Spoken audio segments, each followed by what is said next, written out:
Hello, fuck cape shit. Welcome to Shittywebcomics Weekly, brought to you by our Subscribe Star backers. Check the link below to go to our Subscribe Star, give us money, and get access to secret videos. We're going to continue the comments. There's just a few extra comments from the previous comic My that we were looking at. I made comments. I said I had this to say about. Yeah, this one was the previous one, defects, which is like Mary Sue divergent, neurodivergent. The fucking The ultimate neurodivergent, so neurodivergent that she actually has magic powers and can cast spells like Harry Potter. but she's also a complete norm groid. Yes. She's just an average girl in school. Then again, that's every single female ever. There's no such thing as girls with autism because everything girls do is automatically considered normal. But also, everything girls do is really the most autistic shit you've ever seen in your fucking life. As in retard shit. Retard. Women sure do love their retard. Drinking the retard juice. But anyways. Gulping down the retard juice like that dog that's literally drowning itself in a bucket, drinking a bucket of water. Why are they doing that? And the bucket of water is just labeled retard juice, and the dog is labeled women. Anyways, so yeah, the any extra comments on that one? Yeah, well, it started with, and I already read this in the previous video, but could be good, but could be typical Mary Sue. That's what I assume. All this is based on assumptions, and again, I tried to read the first 50 panels, nothing happened, so I just dumped it. I was looking for tit bag, and instead she was fucking all frumped up, and I was like, never mind then. Yeah, I'm what out do I of here. Am I here for her bare arms and her hair, her flowing, beautiful, flaxen red hair? No. Flaxen means blonde, actually, but whatever. Oh, fuck that bit. A strawberry blonde. She's not really a real blonde, is she? More of a dirty blonde. Okay, but fucking, they call her Elliot, and it's like, oh boy, they're doing the Michael Burnham shit. Yeah, that's never a good sign. Or women are so ashamed of themselves for being born women. Yeah, they can't have women names. They have to have men names because men are just better. The superior gender. But yeah, they do call her Ellie otherwise. So it's which is, okay, yeah, at least that's nice. That sounds nice. I figured Ellie was short for something else. I don't know. Like fucking L. I don't know. Who fucking gives a shit? Another stupid woman name. So one of those broad names. Anyways, what were the comments though? That was the most important comment, actually, of all time. This is what I think about your fucking new Punky Brewster album. It's just toilet flushing. But art's kind of over. That is another thing. Is I'm looking at it and it's like, well, there's a lot of leaves and shadows. Pre-leaf shadows over this character, and it's like that must have taken a lot of time, but this is still a boring panel because it's just somebody sitting in the shade, and the rest of the form, the character design. Yeah, a lot of comic artists in general they'll especially starting off, they'll do that to make like a nicely framed, composed kind of image. But it doesn't serve anything. It's not like they're doing this to show like it speaks about something about the character's personality or something. It's just there to look nice. Sad girl sitting in snow so deep. Yeah, exactly. Well, even that could mean something more, though. It's like she's lonely. Yeah, but it doesn't look that good. It's actually the character fucking art is actually very generic, very dull even. It can be tricky to design an interesting looking character, but yeah. I can't complain too much because it's free, but then it also has like 80 trillion or more billion fucking views and subscribers. Yeah. And it's like, does this really deserve that much success? It really doesn't. Nobody will be thinking about this in a few months. People will finish reading this. They'll never come back. It might be a few years or something, but yeah, ultimately, I think a lot of these comics they exist and people see them, they become temporarily popular, and people maybe move on from them. That's very typical with anime, too, is there's a lot of flash in the pan shit, which gets celebrated like it's the second coming. That's been true. That's Jesus. been something we've been saying since the 1990s. Is there's every single month or two, some new anime comes out that people say is the best thing they've ever seen, and within a year they've forgotten it's ever existed. Nobody remembers it. And it was never The good. memes are gone. It's just fucking. Oh, this is a funny me. It'll be gone. Spy X Family. That's the same thing. It's going to end up the same way. The show will end. No one will ever even think about it again till some weeaboo fucking posts an old meme And from it. that could be a whole different situation. Spy X Family or Spy Family, I guess it's probably called, is Spy X probably Family. way better than a lot of the shit that was coming out in the 90s and 2000s that was just completely utterly forgettable that people were fucking jizzing about constantly. That shit, because that's the thing is people tried to recommend that shit to us. I don't even remember Yeah, some of it the names. was nonstop for years and years. We But constantly people were saw like, people saying I that watched this was it. great. It was worse than just forgettable. A lot of it was insultingly bad. Yeah, it was like fucking just dog shit, terrible, boring, Tenchi, horrible pacing. Tenchi Moyu is like the pinnacle of all of those, but there was 1,000 other ones exactly like it. Yeah, That were actually in some cases worse, yeah, but that to me is like it's the fucking target. It's the bullseye on the entire genre yeah. of fucking shit. The Tenchu Moyo is one of the perfect examples of anime that was never good at all, but people liked the style of it. They liked looking at it, and they Well, liked also the because it girls was in it. anime.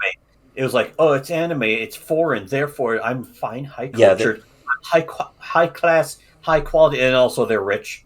Because you had to fucking if you're gonna afford a tape, or at least upper middle class or bougie, something. a bougie ass motherfucker. Yeah, if you're paying $30 for a tape, you're not actually enjoying what's on the tape. You're Fucking, enjoying your status of yourself. I did appreciate when somebody who had bought one of those fucking tapes of Cutie Honey sent it to us. Yeah, we borrowed that, and I liked Cutie Honey, but the thing is, Cutie Honey still wasn't that good either. It was stylish, it was flashy, but that's where flash in the pan comes from. Is something You that's know what? really interesting for a brief amount of time You know what's and then actually really ultimately good? meaningless. You know what that's good that nobody really talks about that much anymore, but kind of deserved at least a little more heat was fucking Vampire Hunter D. Yeah, that one was good. A lot of people, I do remember a lot of people talking about that for a long time, and because it was at every Blockbuster too, so it was very easy to rent. But yeah, I liked that, and it was on the Sci-Fi Channel back when it was And actually the also Sci-Fi talking Channel. about at every block, a lot of video stores, but also Blockbusters in general, also Hmm. usually had Legend of Overfiend. Yeah, to So some you had, extent. like, They wouldn't have stuff like La Blue Girl though. Like you'd have to go to the other place because they wouldn't have NC-17 or unrated stuff at Blockbuster. They wouldn't stock it. But there was some other stuff at least. Ninja Scroll, which had lots of fucking titties in it. Ninja Scrolls legitimately good. Yeah, that one was good. Wicked City, I thought was pretty decent too. Legend of Overfiend was legitimately good. The ones that aren't memorable are the ones I can't remember. So it's like, what Yeah. ones are those? Well, I don't remember them, of course. But there was a million. There was one in particular though that was just really. I remember also like fucking. I didn't even watch Slayers. I think I watched like 2 minute clip of it. That some fucking dumbass weeaboo. Again, this is like 1999, and some Yeah. weeaboo was like, "Oh, this is the best show ever," and they showed me a clip, and it's like, okay, this animation's actually really shitty, and the art style's ugly. Yeah, they These have characters are actual fucking baseball plate faces. yeah, and it's these jokes aren't funny, and this action is really, really short. Yeah, It's usually over. the humor back then of anime, and people don't realize this because they fucking imagine a fake version in their heads, but the actual humor is people just going, "What?"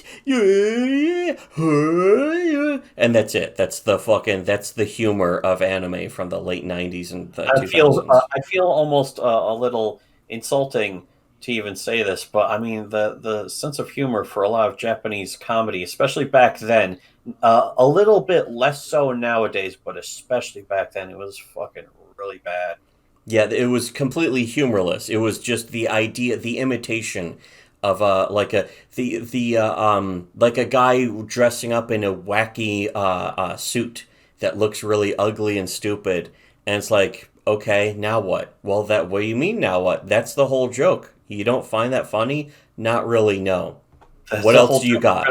We're gonna hold on this for 30 minutes. Yeah. Or like one of those clips that people would show me. It's like, oh, this show's so great, and it's got 15. It's 2 minutes long. It's got 15 seconds of a really good animated sequence, and the rest of it is people standing around, animated.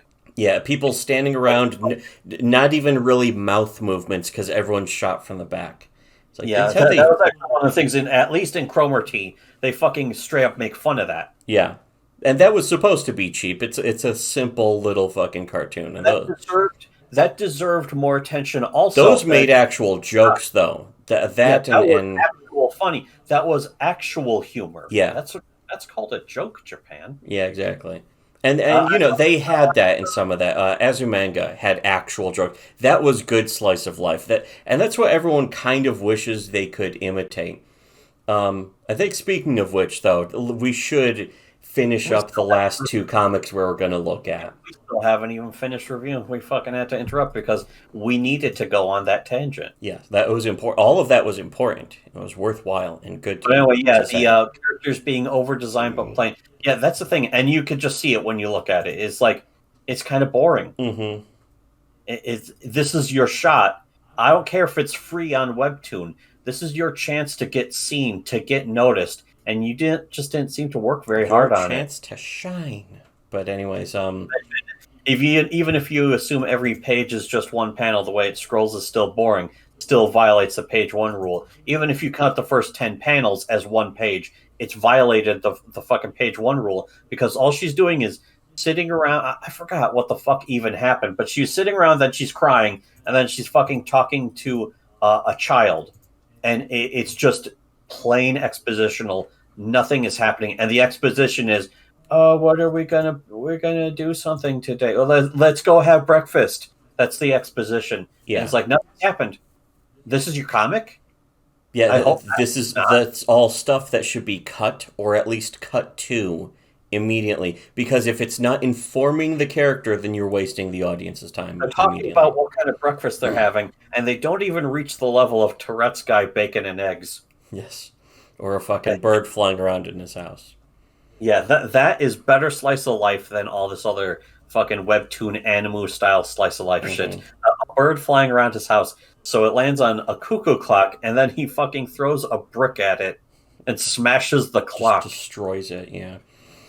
Anyways, is it a clock or is it just like a regular clock? I forget. Like, throws a fucking brick at it, yeah, smashes it and knocks it off the wall, and the bird just flies off. Yeah, he completely misses the bird, just unfazed, really. And he's screaming the whole time. Yes. It's fucking great. It's just great. And that also led to one of my favorite clips from YMS review of Ghost Rider. Oh, yeah. Where Ghost Rider wipes out. Shit! Just screaming, shit! Just the entire scene as Ghost Rider, as the fucking guy is slamming, his face is like, his faceplate is breaking open from slamming against the fucking bike tire that he's the tire rolls over his face. It's like, did they do this as an actual stunt or something? How the fuck? Did they just kill a stuntman in this? What the fuck's going on? I don't think it's CG, because I don't think that would really... CG wasn't that good back then. Holy fuck. Yeah. Christopher Cage gets his face run over. Yeah. Anyways, so is that it for that previous comic? Because I've been looking at this one for like fucking 15 minutes now. That's too bad. Still violates the page one rule. A lot of these look like, this is your comment actually, a lot of these look like decent art wasted on 500 comics. They're all the world's longest prologue ever with no story afterwards, which is also a very good point. Yeah, I actually did skim that previous one, and that's basically what it looked like. It's like not even a prologue though, because especially if you quit before you get to the post-prologue. It doesn't even finish the prologue. It's like 50 chapters of what would be a prologue that just goes nowhere.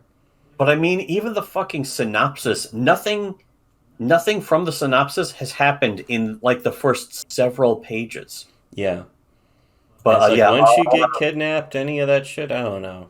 You're spoiling it.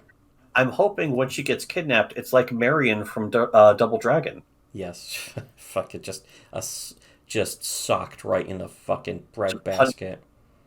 punched so hard she goes sterile, and then she gets carried away with her short skirt just clearing her entire asshole. Hole in her You can underpants. you can see what she had for breakfast. um, Uh, I also comment then a lot of art fags with no story to tell, which is another big problem that I have with art.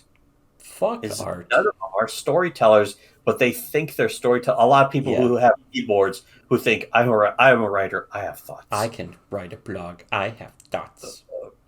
They would instantly agree with CG that writers are unnecessary and Yeah. shouldn't be credited or even paid or even exist. That's pretty contemptible of them. Anyways, Yeah, I guess well, a lot of artists growing up think I don't need a writer, I can already draw. But yeah. yeah, that's your comment, and that's the last one. All right, so the next one, finally getting to this, is lesbiampires. We say the worst for last, I guess. Yes. Because there was no, there's another one after that. Yeah, there's one more after that, but this one, the synopsis is Daphne and Veronica, with a K, are a couple of vampires living in a human society and taking advantage of it. New episodes every week. Okay, great, thanks. And I was going to assume though, is this like that webcomic where it's like two dykes and it's just all jokes at the expense of the fucking dykes? yeah, they're like hitting their own hands with hammers and screaming all the time and shit or something. But no, this is. I think my comment on this was like taking lesbian bed death to an eternal level or something Which like is that. the ultimate comment because you know if they don't mention that, the comic sucks. I mean, yeah. What else can you even say? What can this even? Oh no, Yeah, it's marked as what else is the mature. point? Yeah, it's literally just like they're lesbians and they're vampires, and it's like, oh, they don't look like lesbians. They're not ugly enough. Yeah, And they're too why nice are they looking. vampires? Vampires are still overplayed, even if you're getting past the whole fucking Twilight era. Vampires are so overdone. I'm done with them. Vampires and lesbians basically are just have been played out. People realize they're not actually hot like they were supposed to be in the Yeah, movies in the 90s. lesbians are the biggest disappointment ever. Well, it's like back when Jim Jeffries was actually funny. He's like, of course, lesbians are miserable. Imagine having to date a girl. It was a very salient point by him. It's Yes. too bad he lost the plot. Yeah, he But yeah, also just massively lost the plot. it's to the point now where I can't even look at lesbian porn because it's like this is so fake. They're very fake, and it's clear that they're not actually into it. They're not even into it, and there's not even a guy Yeah, here. it's clearly like the fantasy ideal of a lesbian relationship that doesn't really exist. It's like fucking lesbians are they're the most in love, and meanwhile, of course, it's a fictional It's the story. most fake thing ever. It's so fake. It's almost fun. It's like coming back around. It's like seeing like a really smart genius orc. It's like an orc that's a college professor or something. And it's like this is so out of left field. It's actually funny by itself, and then they don't get the joke. Yeah, exactly. Then it's an orc that's just giving completely boring, dull lectures, and it's like, okay, where's some actual fucking situations to Yeah, have where's situational comedy? situational situations and no, just No, never happened. Today's it's fucking. history. What did he order for lunch? He had is he That's fucking had, really slice of life. Oh, people love slice of life so he had a much. sandwich. He had a sandwich. Is that the joke? Yes. Yep. No, no, it's not. This is completely serious. Oh, This is total serious. You better be laughing though, because it's so cute, isn't it? And it's like you better I don't laugh, care. I don't really motherfucker. care. I know orcs aren't like this. So where's the joke? Where's the fucking joke? But anyways, yeah, basically, not much else to say about this, is there? It's like a cat barking like a dog. Hmm. That's what lesbians are. Yes. The last one is called To the Stars and Back. It's another slice of life. Introverted and grumpy 20-year-old Kang Day, of course, spends the majority of his time alone. He prefers it this way. One day he gets a friendly and bubbly neighbor named Bo Sion. Suddenly his life takes a very different turn. I have no idea if that means it's gay or if they're just like they become friends. I assume it's gay. I think one of the thumbnails was like very gay, but then a lot of the other thumbnails are not gay, and it's like, okay, I don't know where it's going, but so far this is boring. And Yeah, no, it's like I'm not interested in slice of life though. So people who are, I guess, might be like, "Oh, check this out, it looks cute." But if it's slice of life, it's got to be funny. Usually, it's either got to be funny, yeah, or their life has to be something that's really interesting. actually interesting. Yeah, and it's got to stand out. It's got to do something to stand out. The pitch, I understand, it doesn't. That's really hard, but something else at least has to stand out, and nothing about Yeah, this. that's the thing. Is again, also going on the synopsis, slice of life. If you're fucking reading the synopsis, nothing here is going to pull you in. Yeah. Oh, he's a introverted guy, and then except like you did say in one of the earlier things, it's like it has Koreans in it, and people just go, "Oh, Koreans in it. Well, then I'm definitely going to read it." And it's like that's the only criteria for you reading a comic. Either Koreans or some city slicker fucking 14-year-old who's like, if I read this about Koreans, I'll be partly Korean. It's sort of like also whoever Seth Dickfield, where it's like I got my 23andMe back. I'm 1% Pacific Islander, 2% African, and 97% who cares.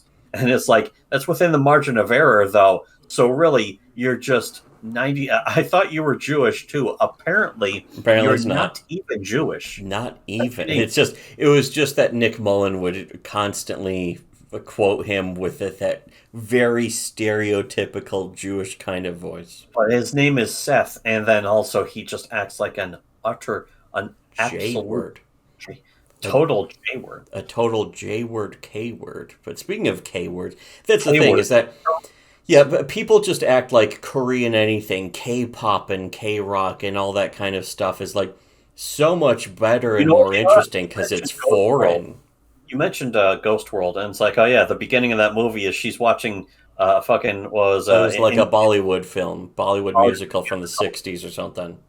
Yeah, or from that year. And that's basically all it is. Yeah, that's all it takes is like, oh, it's foreign, therefore I'm more cultured. That's why people used to watch. That was the initial appeal of watching anime, was you could pretend like you were a very cultured and intellectual person for watching it, when really it was a lot of big tit decapitations and just fan service. That was the real reason.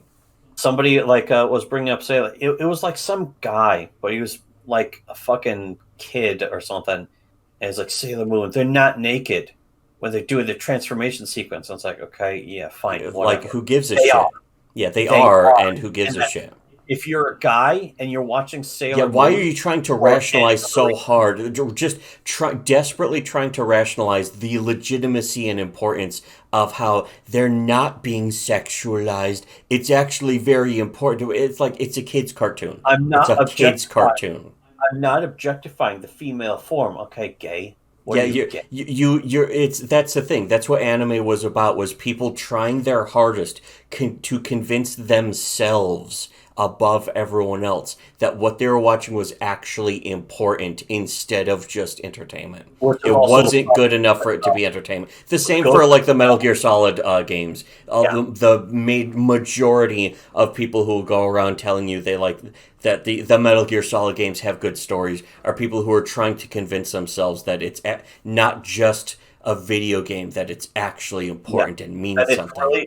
It's really smart, and they're really smart for liking it. And that's what most of these most of the people reading Korean comics about Korean characters are trying to do that too. They're trying to act like it's very cultured. I'm exploring other cultures, and it's like you're really just following a trend. It's just a trend. It's nothing but a fad to you. Culture. You're not taking in a culture.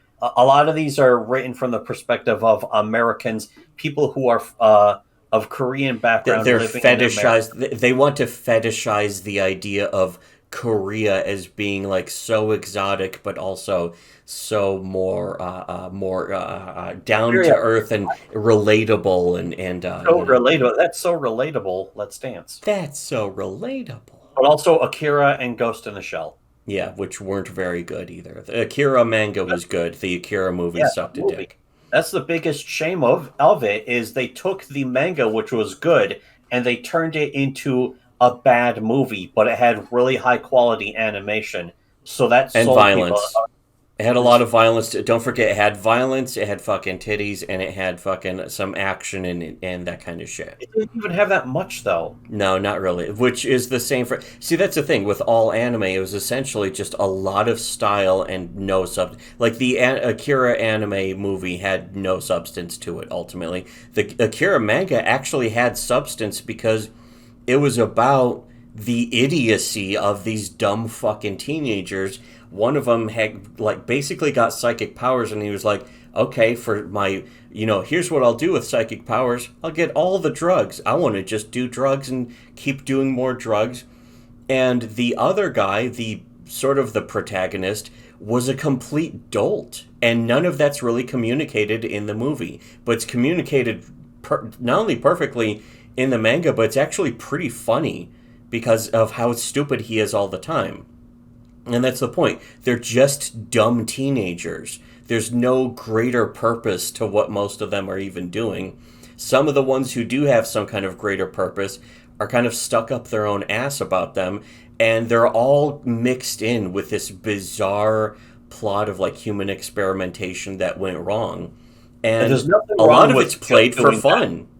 Yeah, there's nothing wrong with that. It's not played for serious. It's not played as like some kind of dramatically, brutally important series. It's played for like fun entertainment in the manga. It's not super deep. It's not meant to be. Yeah. Neither is the Ghost in the Shell movie, but that's the way they try and play it up in the movie. But since they don't have the any manga, material, the manga is like almost mad cat. The manga is more like a fucking comedy, just pretty much. It's bizarre and goofy and silly. The Akira manga is a legitimate adventure, and it's a good one. Yeah, and the Ghost in the Shell, the manga is again, it's basically like a porn artist, and he does a lot of just bizarre, bizarre shit happens in it. That was essentially like cyberpunk fetishism. Yeah, intentionally, just on the face of it, it wasn't trying to pretend to be anything else. It was not anything more than that. Yeah. But then they make a movie. They had a big budget for animation, and then they're like, okay, we need to make this look important, more important, deep, gay pretentiousness and shit like that. Shit. And it just ends up, it falls flat because there's nothing to it. It has nothing. But but pretentious nerds who want to act like they're important go and say, oh, it's actually very important, but it's not, and it'll never be, ever.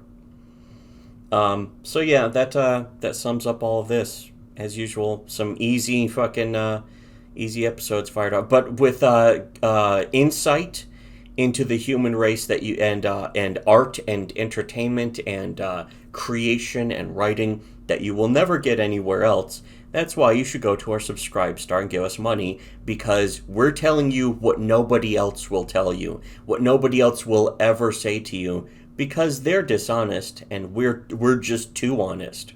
So give us money for that on our Subscribestar. And also, there's a bunch of extra videos on our Subscribestar that get even more into depth about the stuff that nobody else wants to admit to or say. So, unlike reshare, whatever, and should have listened to Shitty Webcomics.